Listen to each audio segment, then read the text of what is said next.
Puebla. Entonces no se podía hacer periodismo en México. Entonces cuando llega Madero, que era un hombre bueno, pero además partidario de la libertad,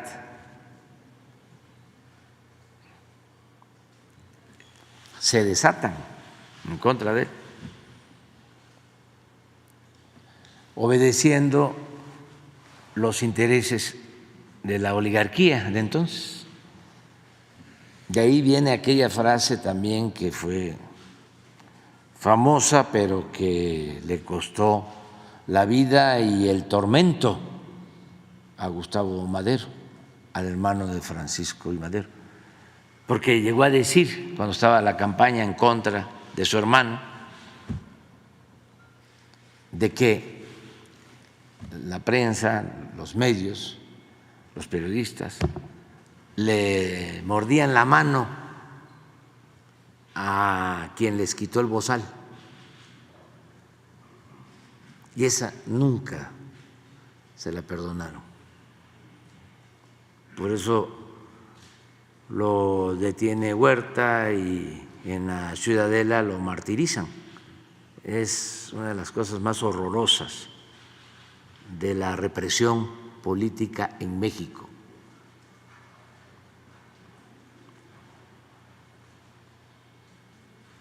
Lo mismo pasó antes, en la época de la Reforma, y antes también,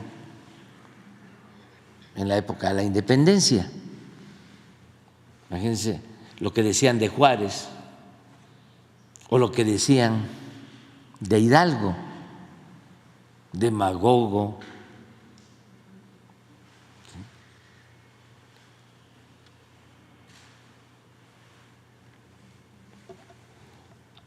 irresponsable, satánico. Y de Juárez, bueno, indígena.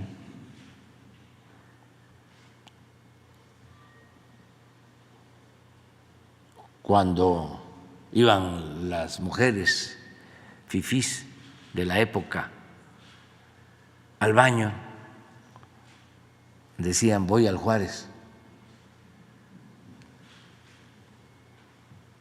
Muchos insultos.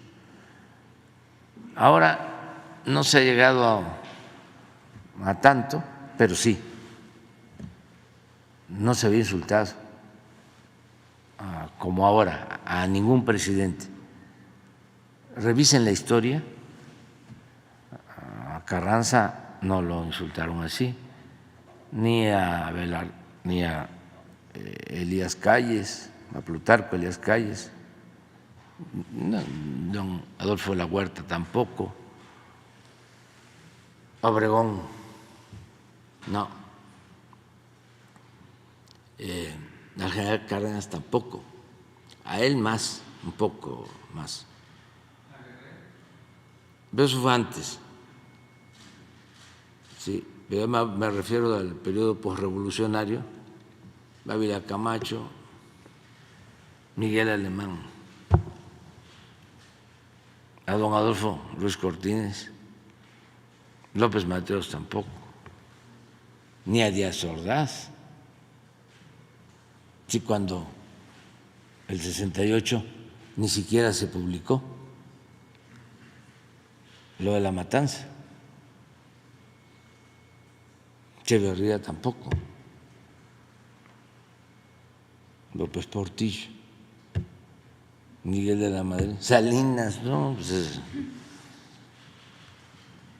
era aplaudido, alabado.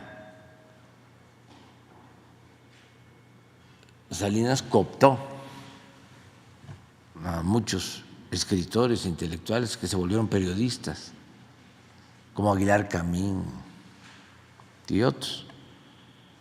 En esa época también surgió el grupo de Krause, aunque originalmente era el grupo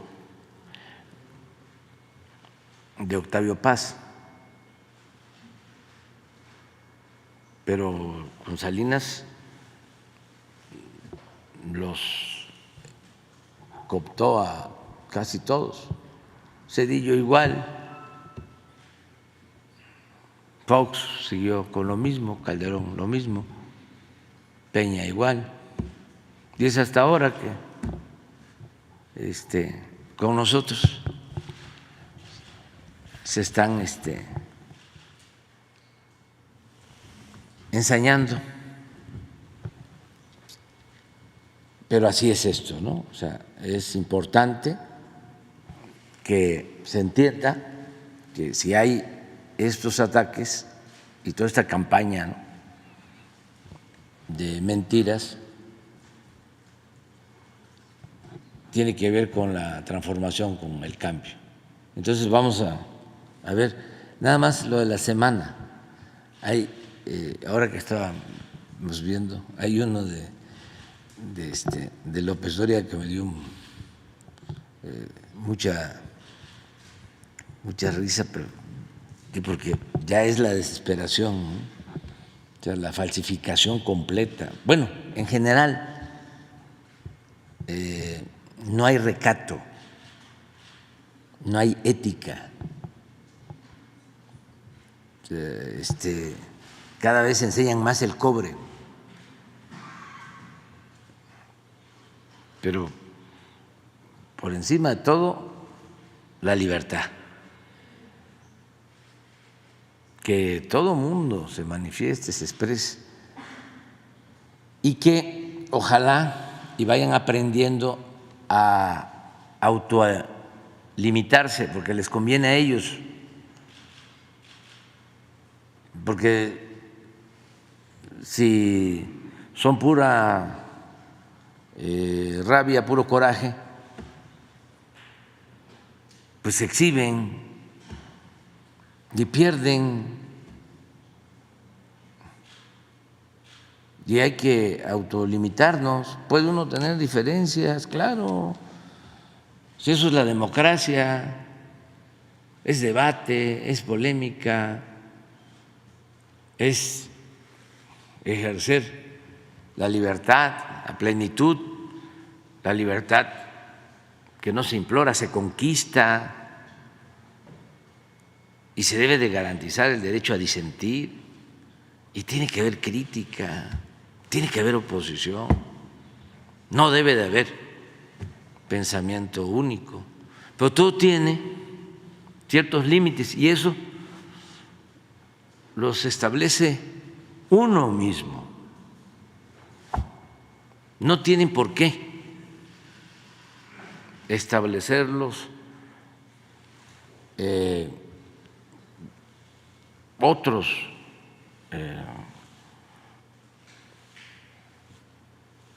factores, personas, instituciones.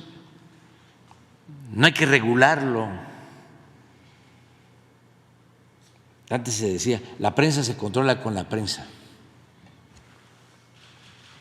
Y ahora es cada quien que asuma su responsabilidad, porque no solo enturbian, enrarecen el ambiente público, sino se afectan. Por ejemplo, ¿qué va a pasar con Joaquín López Dóriga si sigue así? O sea, ¿cómo va a terminar el último tramo de su existencia como periodista?